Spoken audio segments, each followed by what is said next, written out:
Hello everyone, welcome to Unacademy. मैं शुभम सिसोदी आप सबका बहुत बहुत स्वागत करता हूं। यूएसए का B2 बॉम्बर, इसके बारे में तो आप सब लोगों ने सुना होगा, जिस तरह से इसने ईरान के अंदर तबाही मचाई। लेकिन व्हाट इफ अगर मैं कहूं कि यूएसए इससे भी एक खतरनाक, बहुत ज़बरदस्त तरीके का बॉम्बर जो है वो क्रिएट कर रहा है।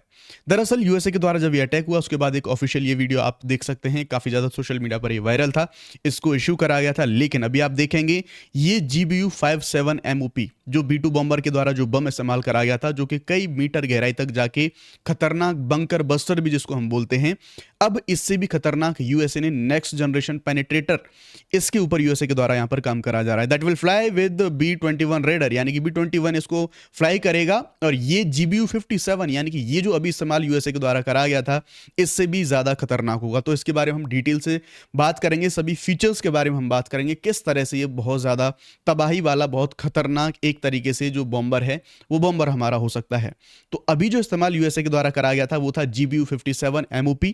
ये पुराना था। इसका इमेज आप लोग यहां पर देख सकते हैं, जो ईरान के ऊपर अटैक, जो ईरान के न्यूक्लियर साइट से उन पर अटैक करने में इसका इस्तेमाल करा गया था। अब यूएसए नेक्स्ट जनरेशन के जो पेनिट्रेटर से उन पर काम कर रहा है, जो B-21 रेडर, उसके साथ उड़ान भरेगा। बहुत शानदार इसके साथ हमें जो कुछ फीचर्स हैं, उन फीचर्स के बारे में हम बात करेंगे। दरअसल हाल फिलहाल में 22 जून को यूएसए ने एक जो ईरान की दो परमाणु साइट थी, कौन कौन सी थी वो थी फोर्डो और नतांज, इन पर 14 GBU-57 मैसिव ऑर्डिनेंस पेनिट्रेटर, इस पर ये दो बम हैं, दो बमों को गिराया था। और इन्हें बंकर बस्टर के नाम से जाना जाता है। जस्ट बिकॉज, क्यों बंकर बस्टर के नाम से जाना जाता है? क्योंकि बंकर भी इससे नहीं बच सकता, कई मीटर गहराई में जाके भी अटैक करने में कैपेबल हैं, उनको तबाह करने में कैपेबल हैं। आप लोग यहां पर देख सकते हैं। दरअसल ये है यूएसए का B-2 बॉम्बर, और ये है जिस बम के बारे में हम लोग बात कर रहे हैं। और ये वो सैटेलाइट इमेजेस हैं, जिन सैटेलाइट इमेजेस के द्वारा देखा गया कि किस तरह से जो ईरान की न्यूक्लियर साइट्स हैं, उन न्यूक्लियर साइट्स, दो जो न्यूक्लियर साइट्स थी, उन पर अटैक करा गया। इसलिए इसको बंकर बस्टर कहते हैं, क्योंकि आप देखेंगे इसकी जो मिसाइल है, ये जो जिस मिसाइल के बारे में हम बात कर रहे हैं, ये 200 फीट यानी कि 60 मीटर तक की जो गहराई है, वहां पर अंदर तक जा सकते हैं। जैसे बंकर यूजुअली बना होता है कि अंदर बंकर बना हुआ है, कोई मिसाइल या फिर कोई भी कैसा भी अटैक होगा तो उसमें छुपे हुए लोग जो हैं सेफ रह जाते हैं, या फिर अंदर कोई भी जो स्ट्रक्चर है वो सेफ रह जाता है।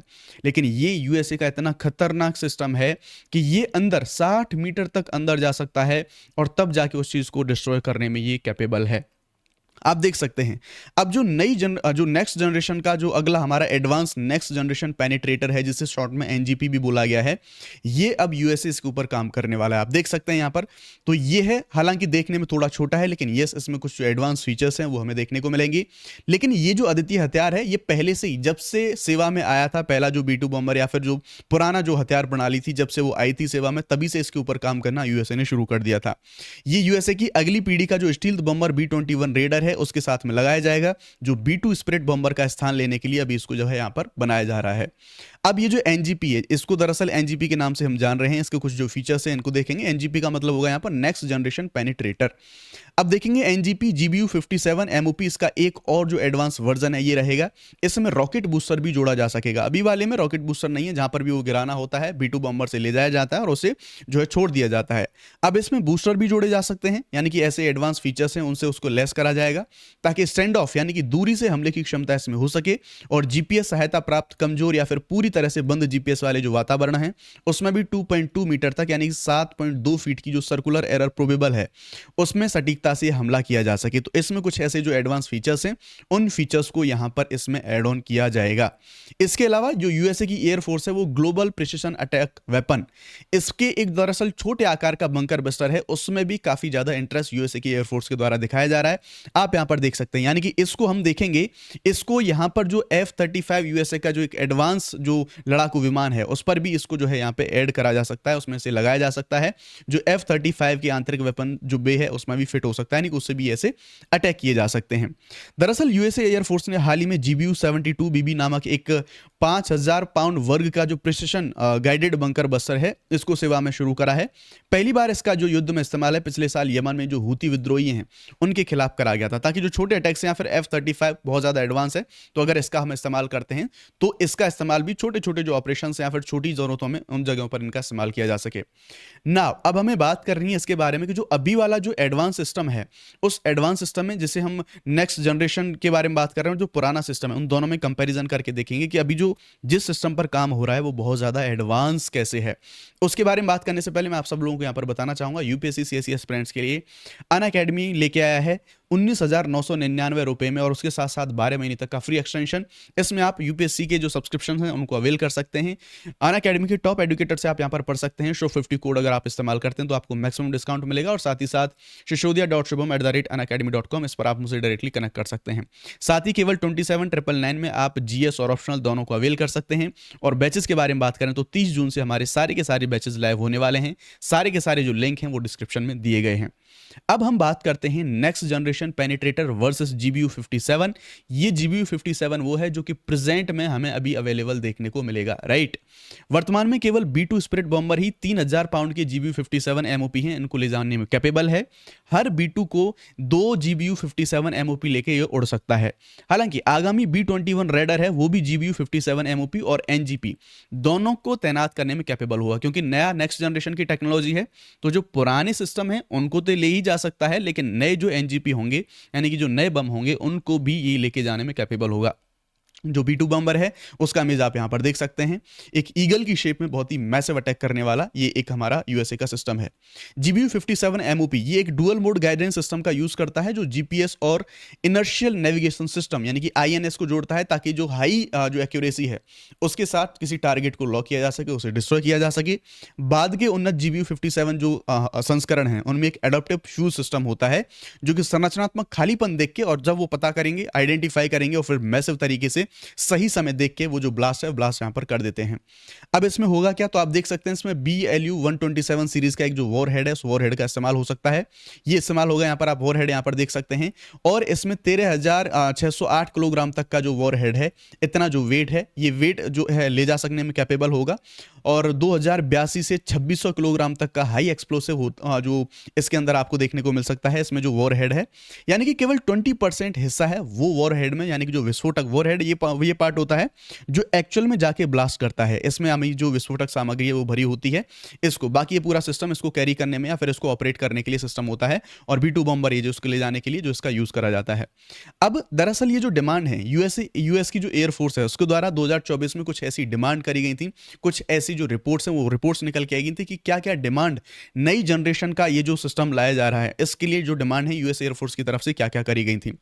तो दरअसल एक ऐसे प्रोटोटाइप पेनिट्रेटर वॉरहेड डिजाइन के विकास के लिए सक्षम जो वेंडर हैं उनकी पहचान करना चाहती थी यूएस एयरफोर्स, जो हार्ड और गहराई में दबी जो सैन्य संरचना है उनको नष्ट करने में सक्षम हो। जैसे कि ईरान की जो न्यूक्लियर साइट्स थी वो जैसे बंकर्स में भी हैं तब भी वो नहीं बच पाएंगी, ऐसे अटैक्स करने के लिए इनको यहाँ पर डिजाइन करा गया है। इसके अलावा यूएस एयरफोर्स ऐसे वेंडरों की तलाश में है जो प्रिसिशन गाइडेंस सिस्टम डिजाइन और उत्पादन में विशेषज्ञ हों, ताकि उन्हें इस प्रकार हथियारों में इंटीग्रेट किया जा सके। ये 2024 में यूएसए के द्वारा एक ऐसे जो एप्लीकेशंस हैं, ऐसे एप्लीकेशंस यहाँ पर निकाले गए थे।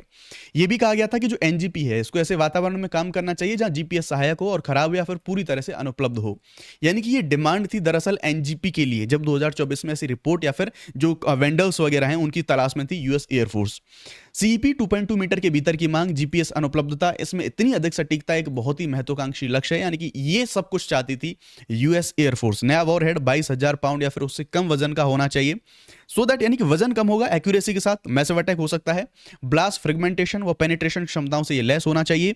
इसमें एम्बेडेड फ्यूज टेक्नोलॉजी जोड़ने की संभावना भी होनी चाहिए, जो कि बंकर बस्टर बम के लिए जरूरी होता है, ताकि वो जैसे मैंने बताया कि डीपली अंदर जाके ब्लास्ट कर सके, उसमें अंदर जा सके और मैसिव तरीके से उसको पूरी तरह से ब्लास्ट मचा सके।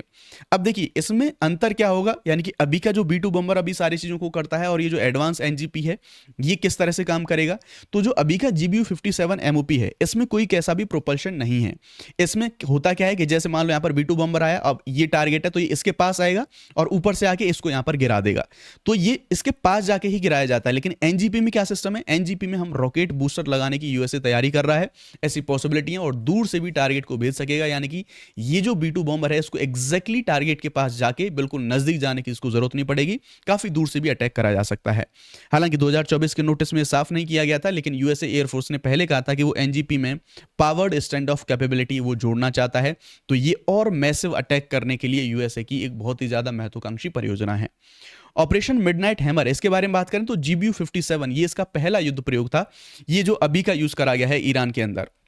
तो B2 स्पिरिट केवल 2 GBU 57 MOP यही ले जा सकता है, इतना ही कैपेबल है।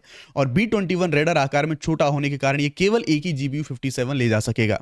इस कारण अमेरिका को ऑपरेशन मिडनाइट हैमर को अंजाम देने के लिए B2 की संख्या दोगुनी करनी पड़ी। तो ये एक जो चैलेंज है वो चैलेंज हो सकता है। 22 जून को जो यूएस की एयरफोर्स ने ईरान के फोर्डो और नतांज परमाणु स्थलों पर जो 14 GBU 57 MOP गिराए, ये इन बमों का पहला वास्तविक युद्ध उपयोग यहां पर करा गया था। यूएस की खुफिया एजेंसियां अब इस हमले के प्रभावों का मूल्यांकन कर रही हैं कि इन निष्कर्षों को यूएसए फोर्स को एनजीपी की जो जरूरतें हैं उनको और बेहतर ढंग से परिभाषित करने में मदद मिलेगी या फिर नहीं। ये रियल में एक्चुअल में जो सैटेलाइट इमेजेस हैं उनको देख सकते हैं। जो ईरान की न्यूक्लियर साइट्स थी उनके ऊपर अटैक करने के बाद में जो सैटेलाइट इमेजेस हैं उन इमेजेस को यहाँ पर देखा गया था। तो अगर आप मुझसे डायरेक्टली जुड़ना चाहते हैं तो ये मेरा टेलीग्राम का QR है, इसे स्कैन करके या फिर वीडियो की डिस्क्रिप्शन में जाके आप डायरेक्टली यूपीएससी सीएससी की प्रिपरेशन के लिए आप मुझसे जुड़ सकते हैं, जहां पर YouTube let's crack UPSC CSC Hindi और साथ ही साथ अनअकैडमी प्लेटफॉर्म पर मैं Indian polity constitution and IR यानी कि इंटरनेशनल रिलेशंस को पढ़ाता हूं। आप मुझसे सीधे जुड़ सकते हैं। ये मेरा पर्सनल मेल है, यानी कि ऑफिशियल मेल